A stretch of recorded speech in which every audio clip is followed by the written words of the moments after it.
friends. Today we have a very exciting, energetic, enthusiastic guest with us, Silvia King. Silvia King is a positive psychology coach, public speaker, and enthusiastic empowerer of people.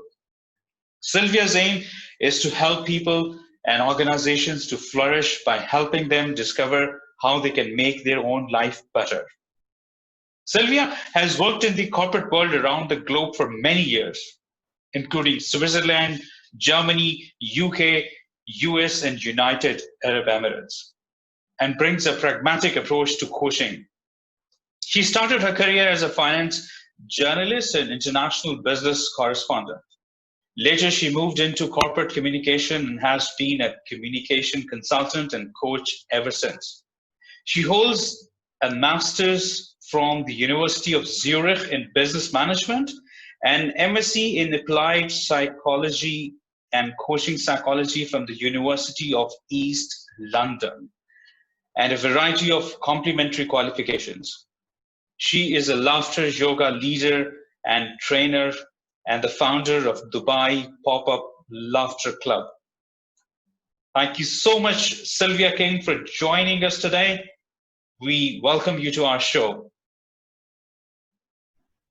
Thank you so much for having me, Adnan. It's such a pleasure to be here, and congratulations for launching this video channel. I think it's a great idea to inspire people, and not just now during these more challenging times. Yes, Sylvia, I mean, that's very much true. The idea is that we don't work independently in our own circles, but we work together, because once we work together, the impact is much larger, on a much larger scale, because if it's a 1, it's a 0, and they combine, it becomes 10. So that's the whole concept.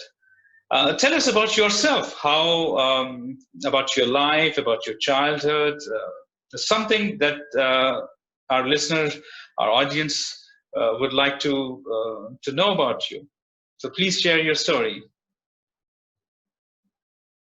Oh, what can I tell you? Well, if I tell you my life story, we will be here for a long time.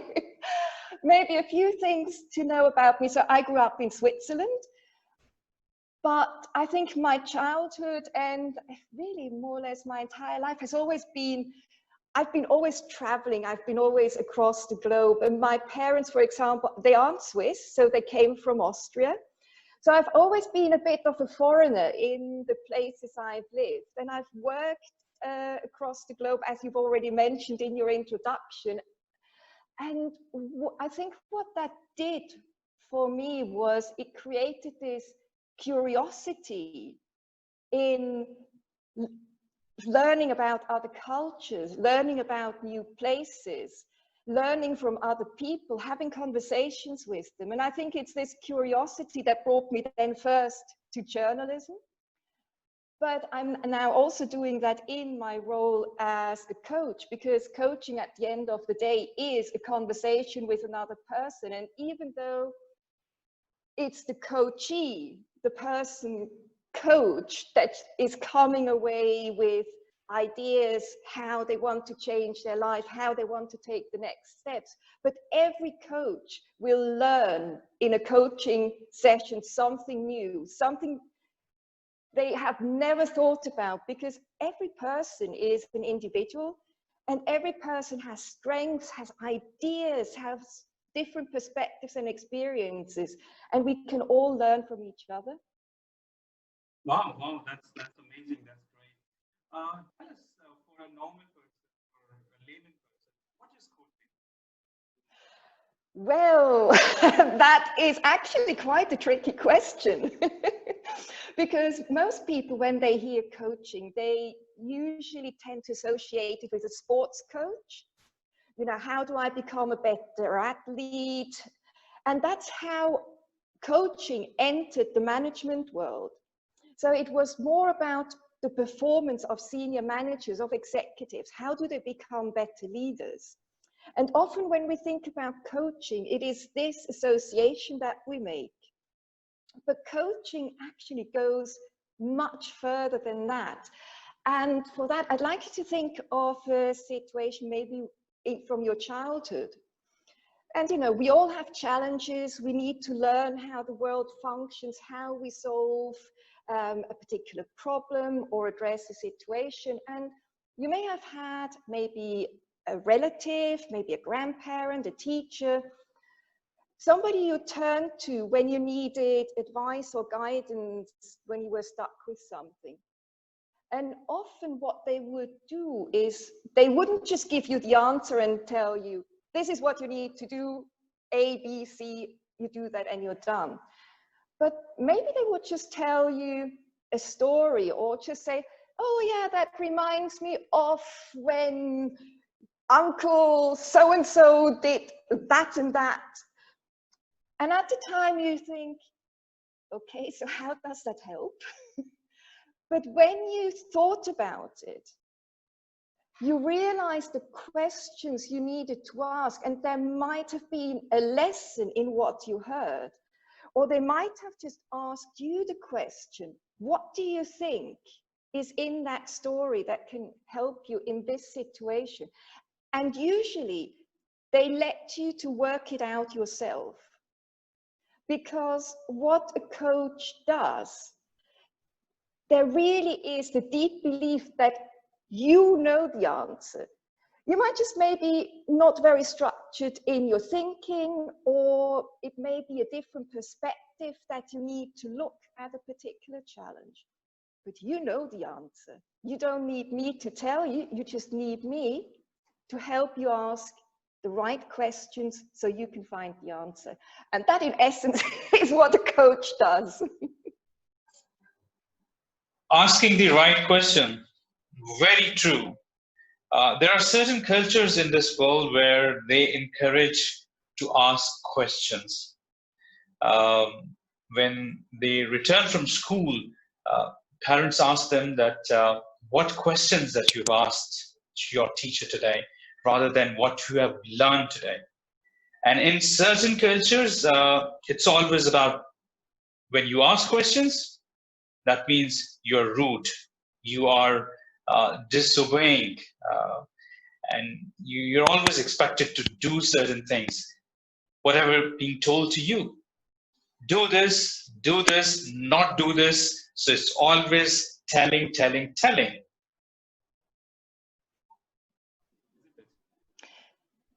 And you know, we do learn by people telling us. So there is a role for learning. Even when I work with a coachee, there are skills we can learn. So let's say, for example, somebody who is going from, is being proposed for promotion from middle manager to senior manager. And say they were, for example, a salesperson. Now, they may be an excellent salesperson, but the moment they need to make the transition to leading a team of other salespeople, that requires another skill set. And so if I work with somebody in that situation, I would look at questions. So how can you use what you already know and transition that into a new role?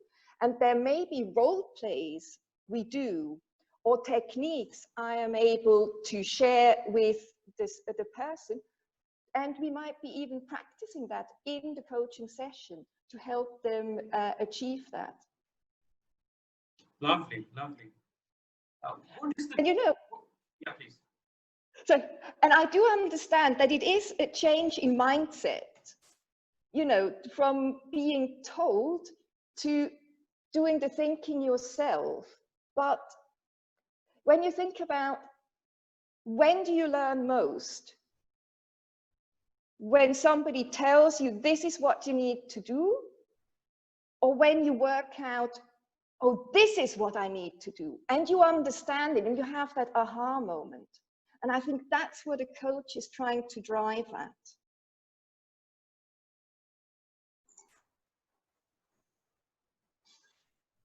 Well, I completely agree with you, Silvia, on that part, because the same technique can be used in as a parent as well. since the new generation, the millennials, they only understand the logic. Gone are the days when you were told to do stuff and this is it, accept it, leave it. There's no choice for you to leave it. You have to accept it. But now generations, the new generations, they don't like the direct approach. Perhaps they like indirect approach. I have another question. Tell me, what is the difference between a coach and a psychologist? Well, that is actually two very different things. And I often get into trouble with that because I'm a positive psychology coach. So sometimes people think I'm a psychologist, but actually I am not. So what is the difference? In essence, the difference between a psychologist and a coach is that a psychologist works with people who are mentally unwell, and a coach works with people who are mentally well. So, for example, it can be a person, so somebody who's unwell, you know, we think of maybe something like depression. So it is things that go on for a longer time. You know, we all can have a day when we feel sad, or we could say, oh, I'm very depressed today. But that is not actually for, if clinical depression would be somebody who's feeling like that for a long time, and it affects their ability to function in everyday life. So it becomes difficult to go to work. It becomes difficult to go through your everyday life. Now, a coach works with people who are able to go through life. And even if they have maybe times are difficult. So for example, you know, now, especially during the current situation with COVID, there is a lot of uncertainty out there. For example, people may have lost their job, or they are uncertain if their job is going to be there in a month or so. But there are also people who have friends or relatives who are ill, or maybe even have succumbed to COVID-19. And there is a difference because sadness is part and parcel of everyday life. It happens to all of us. Life isn't just all happiness and good news. But these people have the ability to go through that situation. They have skills and strengths that allow them to work through it and come out the other end and maintain mental well-being, but also, and that's where it becomes really fascinating, some people can turn these situations into opportunities. And for example, when you think about the current situation, so there is a lot is changing. When you think about life before COVID, how working life, for example, was structured. And suddenly from one day to the next, that changed. And we've now spent several weeks at home, working from home. We spent more time with our families. Instead of being stuck every day in traffic jams for 2 hours, we had times to maybe pick up a hobby. We had an opportunity to learn a new skill. And for many, that may have triggered questions. So what actually matters to me in life? What is important to me? How do I want my life to be going forward? And the future is now really, I think, open to change. And we have opportunities to change with it and maybe even drive that change. So for example, by understanding that actually I'd be quite happy to spend more time working from home. Why not tell your boss, hey, is it possible that I could work more from home? Because they have seen you do it, they know it's possible.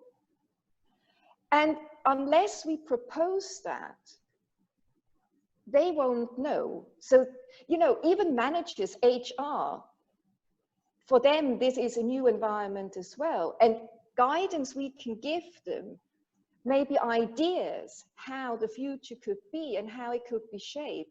It's a great opportunity for that as well. Right.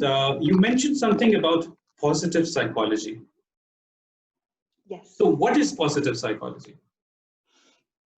So positive psychology, in essence, it is still psychology. But when you think about the traditional psychology, it's all about mental illness. And it is about, people say, if you are depressed, psychology, traditional psychology will help you get out of the depression so that you are no longer sad and unhappy. But that doesn't necessarily make you happy.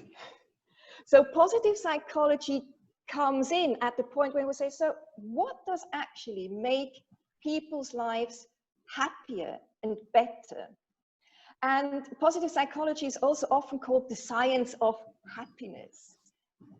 But you see, it's also really interesting because positive psychology can't give you the answer to happiness. It merely tries to find out what are some of the ingredients that make people happy. And I have sometimes made the comparison of happiness with a curry. So imagine you have, or your favorite dish, your mother's cooks this favorite dish, and she made it for you as a child when you needed cheering up. So it was something that made you happier when you felt down, or it was something that she prepared for you when there was something to celebrate.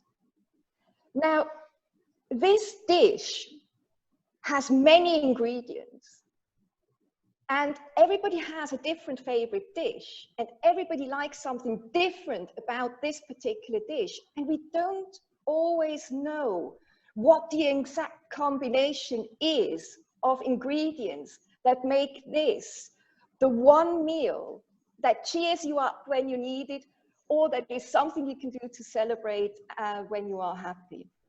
And that is, in essence, what positive psychology is trying to do. It tries to find out what are some of the ingredients that makes people happier. And it is how you combine the ingredients may be different for every person. So for some people, it may be a curry. For some people, it may be, I don't know, a hamburger, who knows.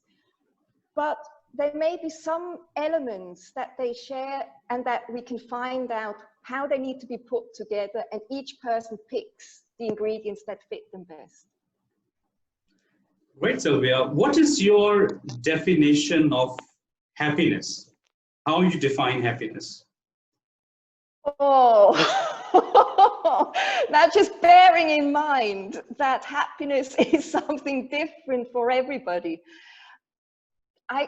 What makes me happy may not necessarily make you happy, but I think it's for each and every one of us to find out in that moment when, how do I describe that? You know, for example, you see a nice flower, you look up at the stars at night, and you just feel happy and content. And that may be something different for everybody, but it's something that we find within ourselves. So, you know, for example, I get a new car, I get a bigger house, I don't know what. Yeah, of course, that makes me happy too. But the happiness, the real happiness that sits within us, that comes from within, that is something very personal and different to everyone. So Sylvia, tell me, can a coach guarantee happiness, success to someone who is struggling or who wants to be happy?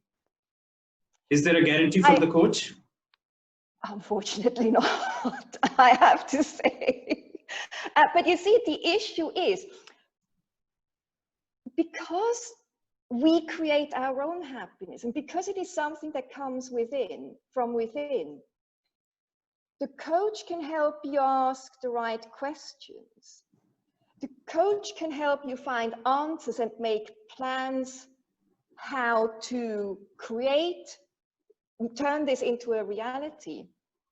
But you have to do it.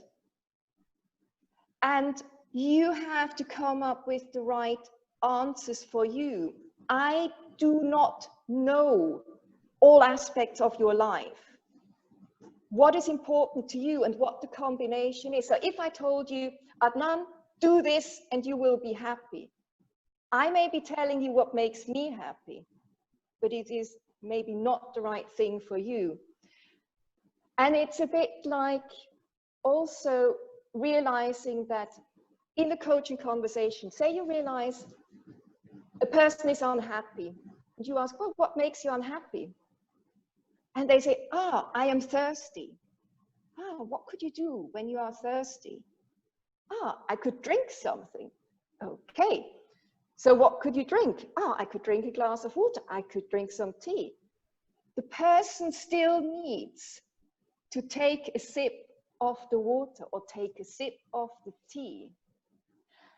And they know themselves what they want and how much they want to drink, so they no longer feel thirsty. And it is very similar in coaching. So I can tell you, I think you are thirsty, I think you need to drink water, and you need to drink the entire glass of water. Maybe you don't. And that's why it is up to you. So you're a coach. Can you recommend this career to other people as well? Or if someone wants to be a coach, what they need to do practically? Well, I mean, first of all, coaching it requires training. And I know there are lots of people out there who call themselves coach, but who haven't actually done the training. So if you think of a career in coaching, it really is important that you do proper training. And there are, you can do it through a university degree, so that is more academic, but you also learn the practical skills. So that would be in the area of coaching psychology, or a combined positive psychology and coaching psychology. Or you can do it with an accredited school, that is accredited with a coaching body like the European Mentoring and Coaching Council or the International Coach Federation. So they have certified schools where you can learn it, because at the end of the day, when as coaches, we work with people, and if we don't understand what we are doing, we can do harm. And especially if we work from coaching psychology, is still psychology. It is rooted in psychology. So we are working with people's emotion, with people's mental well-being, and to understand what we should and should not do. When we need to refer somebody to a psychologist, for example, these are things a coach needs to understand, and that's why they do need training. And if you are looking for a coach, then check on the credentials of your coach just to see that they've actually done the training.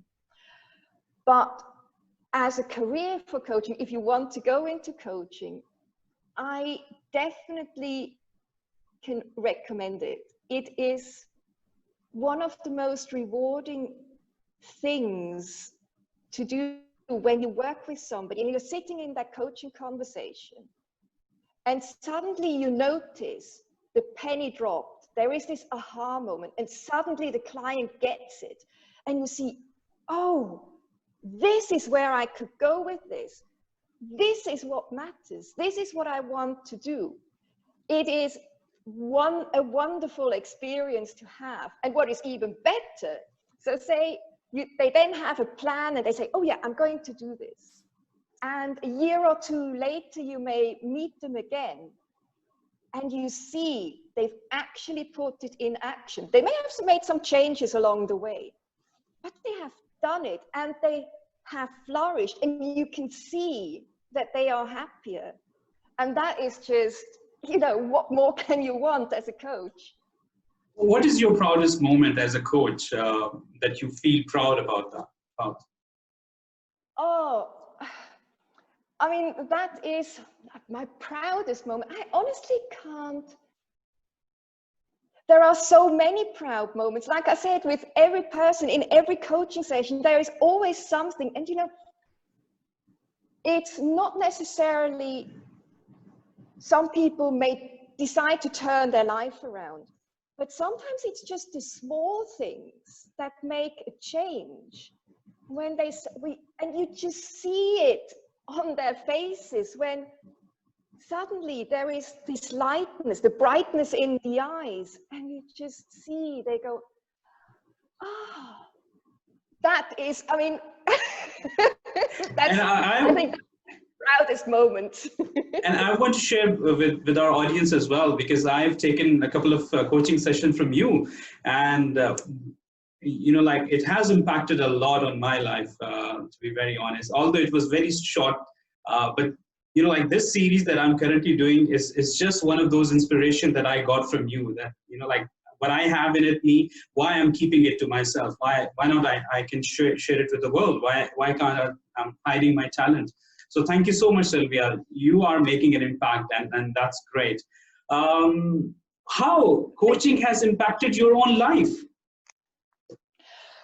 Oh, how has coaching impacted my own life? Well, I have to say, everybody who learns a new skill, they always learn a lot about themselves.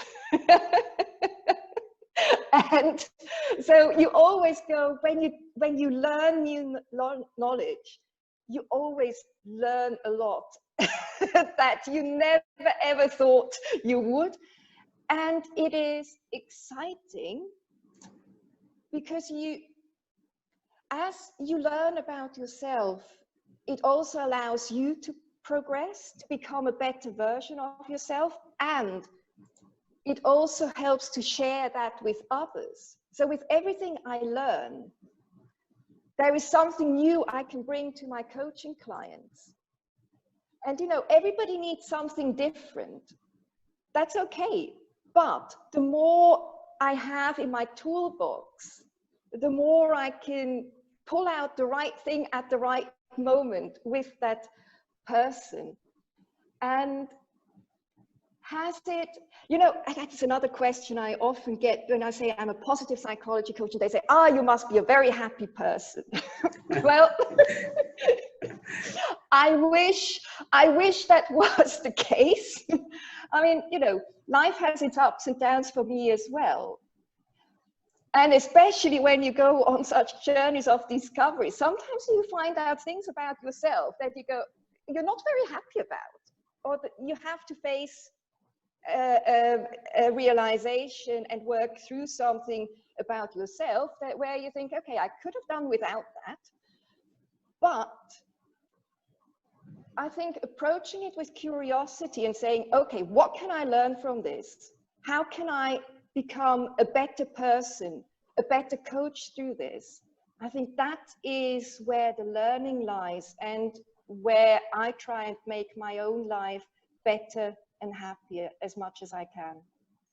Silvia, you mentioned about certain tools that you're using in positive psychology. I was going through one of those tools, which was Wheel of Life. You mind sharing it with our audience today? Not at all. It's actually a tool that many coaches use. And the reason I shared it with you today is especially because in the current situation, it might be helpful for many of the people watching this podcast now. And it is, in essence, a very simple thing. I don't know if we can share it on screen. Yeah, we're sharing it right now. Well, very good. So it is, in essence, a very, very simple tool where you basically have the wheel of life with its various, or you can even consider it a pie, and with various slices that represent different parts of your life. So for example, your health, friends and family, personal growth, your career, money, you know, these are just some of the aspects to look at. And something you can do for yourself is maybe you want to look at all these areas, how they were before the lockdown. And just consider how happy were you with your personal growth before lockdown? Was I growing as a person? Did I have enough fun and leisure time? And what you can do is, like shared in, there is a little square circle at the top that gives you an example. So what you can do is draw a line through each pie and just write how satisfied you were with this particular aspect of your life. So if you think, for example, your personal growth was very strong, you may want to put 8 or 9 there. If you felt that actually before all this, I wasn't really growing, maybe you want to put the line at something closer to 1 or 2. Now, when you have done all the pies, you can, there are instructions here if you want to do it on your own as well. So now I'd like you to think about your experience since you've gone into lockdown. And for many of us, our priorities may have changed. And maybe when you think about personal growth now, you think, actually, I could be growing a lot more. So in the next instance, I want you to take a different color pencil and draw a second line where you want to go. Now that you have reassessed your priorities in 6 to 12 months, where do you want your personal growth to be? Do you want to have more fun and leisure time? Maybe spend more time doing your hobbies. And now color in the areas between those 2 lines in each pie. And what you get is a very easy way to see where you have the biggest gap in all the parts of your life. And that gives you an easy indication where you may want to start making changes in your life. And if you're doing this in the context, now you can do this on your own. Maybe you already have ideas what you want to do going forward. Maybe as personal growth, you want to become a coach and you say, oh, I want to do some coaching training. Or maybe you say, oh, I want to spend more time doing hobbies or spending more time with my family and friends. Now, the next step is to say, okay, so how can I go about making that change and turning that into a plan, a step-by-step plan? Where do you want to be in 6 to 12 months' time? And what do I need to do to get there? And as I say, I mean, with a coach, you'd be working through that. And that is often done in coaching sessions at the start of a coaching relationship to get clarity which areas you want to work on in the coaching sessions. Great. Thank you so much, Silvia. Indeed, we can share it with our viewers as well. We can share the link where they can download this and how to use this. Very practical, very helpful tip on that. Very quick questions. I believe you're reading books. What are your 3 top favorite books? Oh, that is, if you're somebody who reads a lot, that is really, really challenging question. So what I can give you is, there are 3 genres I like to read. So first of all, in my spare time, I like to read fiction. I also like to read poetry, but I think the books I read most are either fantasy, crime, or historic novels. So these are kind of my 3 favorite genres. And to give you examples in fantasy, I do love books by Terry Pratchett. And what I like about Terry Pratchett is he has a very wicked sense of humor. So it's all these stories that he creates this fantasy world, but he is a very good observer, and he takes things from everyday life and puts it into this fantasy world. So for example, if you have children who, or maybe teenagers, it's more appropriate for teenagers, he created a book that explains economics in the most imaginative way you can think of.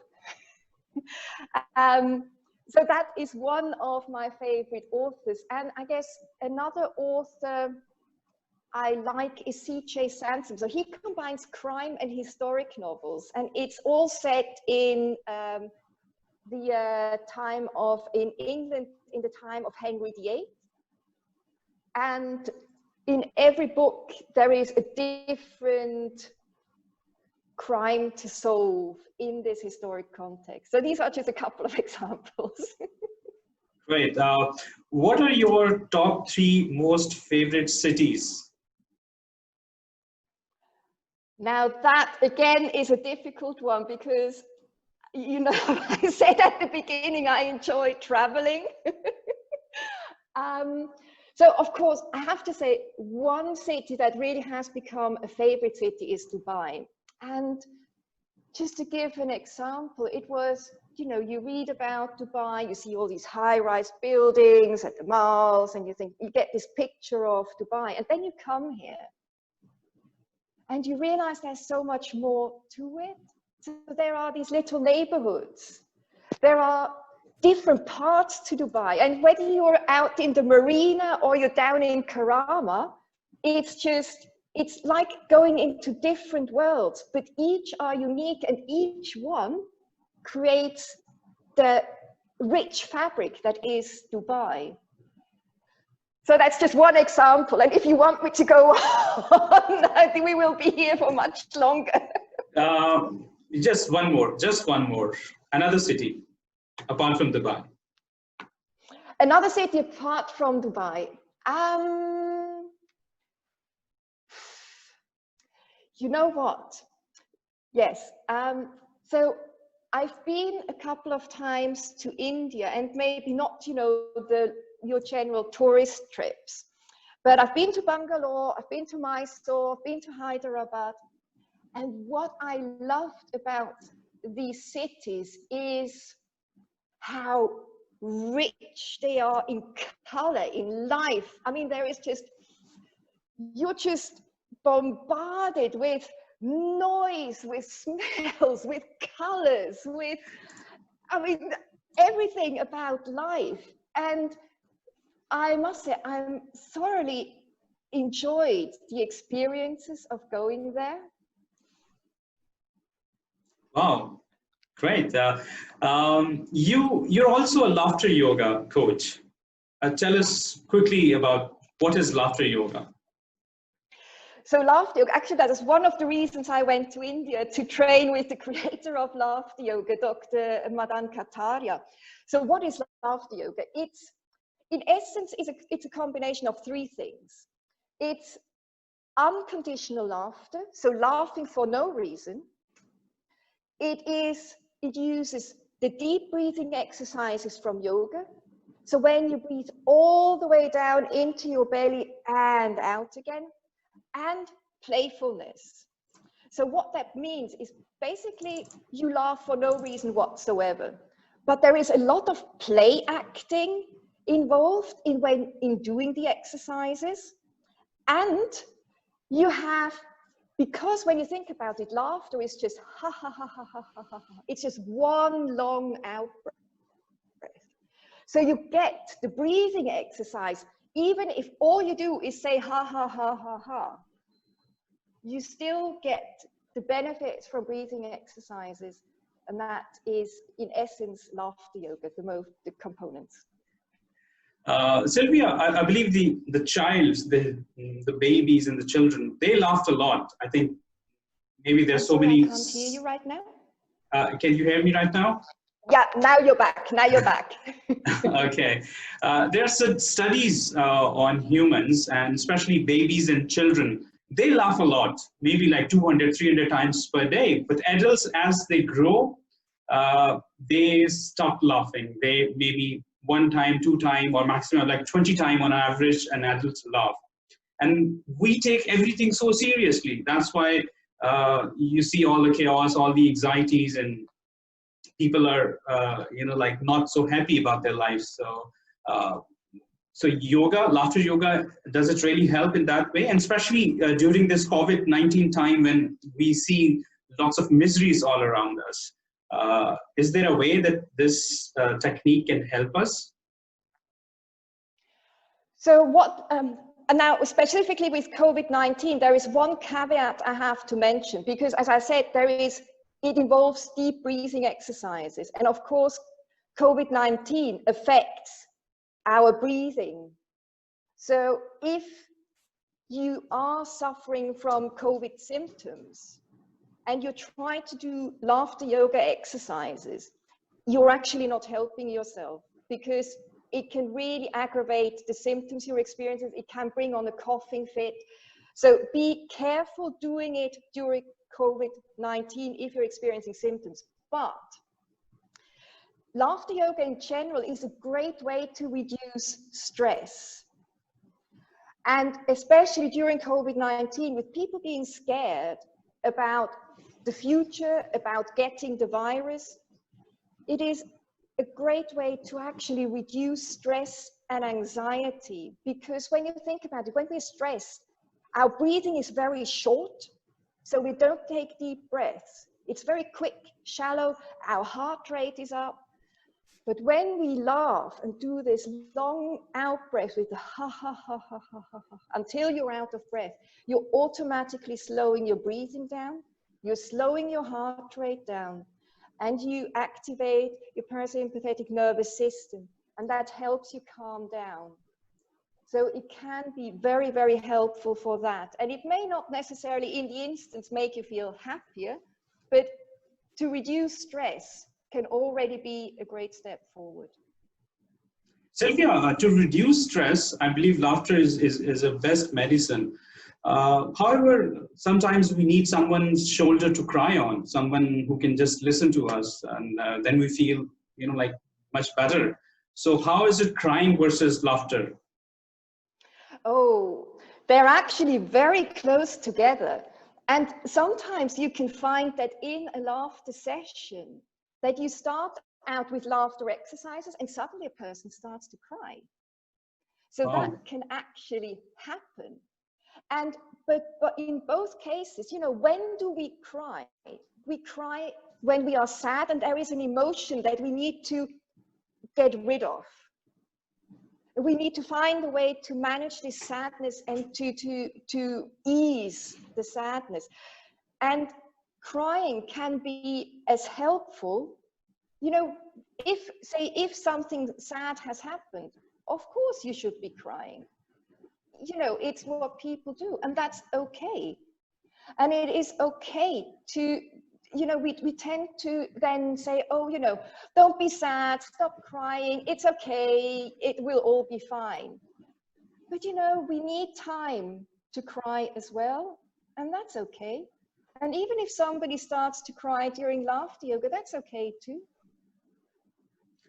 So I believe today's world is made as humans, especially robots, where you need to behave in certain way, you need to smile in certain way.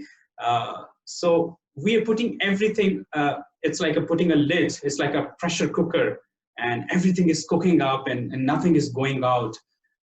And so people like you who are, like bringing a platform, I believe you started some laughter yoga clubs as well in Dubai, isn't it?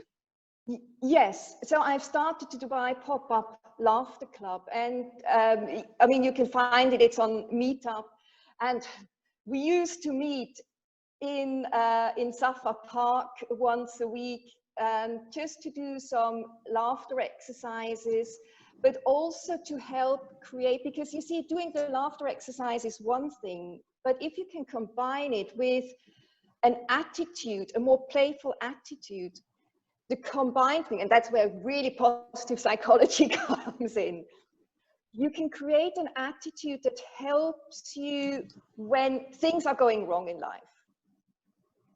And if you can identify ways to handle it in a more playful way and just say, okay, there's nothing I can do about this. You know, say I'm spilling my cup of tea here. Okay, there's nothing I can do about it. I can get angry, or I can say, okay, I just spilled my cup of tea. Right, not great, but we can try and create an attitude that helps us in working through difficult emotions and challenges. But what we shouldn't do is, you know, many people then say, especially when I talk about positive psychology, they say, oh yeah, think positive, and just ignore all the negative. Just, you know, put it to the side. We just are happy. We need to be smiling. We need to be laughing. We need to be positive. And that's not it, because life is not like that. And if we are putting, like you put it so perfectly, if you create that pressure cooker, at some point, this is going to blow up. So why not use the valve on the pressure cooker and just release a bit of pressure every now and then? And we can do that with laughter exercises. We can do that simply by going for a walk, simply by spending time looking at a nice flower and saying, wow, this is actually quite beautiful. Or just sitting there and saying, you know what? Today is a really bad day, and there's nothing I can do about it. But tomorrow, maybe it's better. Absolutely. So we can acknowledge that there are adversities in life, but it doesn't matter that, you know, like if today is a bad day, tomorrow will be a bad day as well. And with the positive psychology, with positive attitude, with attitude of gratitude, we can definitely change our life perspective, and we can definitely, well, I believe we can talk for hours and hours, and I'm really enjoying this discussion, and I'm sure our audiences will love it, and they are loving it right now. But definitely we need to have few other sessions with you. If you guarantee it, we'll sign off. Otherwise, I'll not let you go.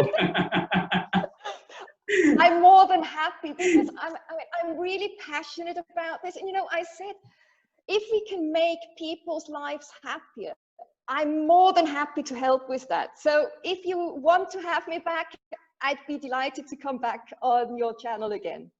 Great, great. Friends, we've discussed great topics. We talked about coaching. We talked about difference between coaching and psychologist. We talked about who needs coaches and psychologists. What is positive psychology? Can coach guarantees a success or not? We talked about you know, like taking coaching as a career. We talked about positive laughter yoga as well. So it was really indeed a great discussion that we had. Before we sign off, a very final quick message from your side. My message to your listeners would be, because after all, your channel is about inspiration. Try and find the inspiration for new things in this difficult situation that we're in now. And you have strengths, you have ideas, you have capabilities, you know what matters to you. Spend some time thinking about that. Think about how you want to create and shape your future going forward, and then go and do it. Absolutely, absolutely great. And if someone wants to get in touch with you, how they can contact you? They can contact me through my website. Actually, if you're sharing the Wheel of Life, my contact details are on there. They can find me on Facebook, Silvia King Coach. You can find me on my website, It's positivity-international.com. And I know it's a difficult and long one, but it's positivity-international.com. You can find me there. Send me an email to sylvia@positivityinternational.com, and I'd be delighted to have a chat with you. Perfect. Thank you so much, Silvia. Thank you so much. Really appreciate your time. We learned a lot. I learned a lot. I really enjoyed this discussion. With this, friends, we sign off, and we'll come up with another amazing personality who is impacting the lives, who is doing something for the society. Stay tuned, and we'll be back. Thank you. Thank you.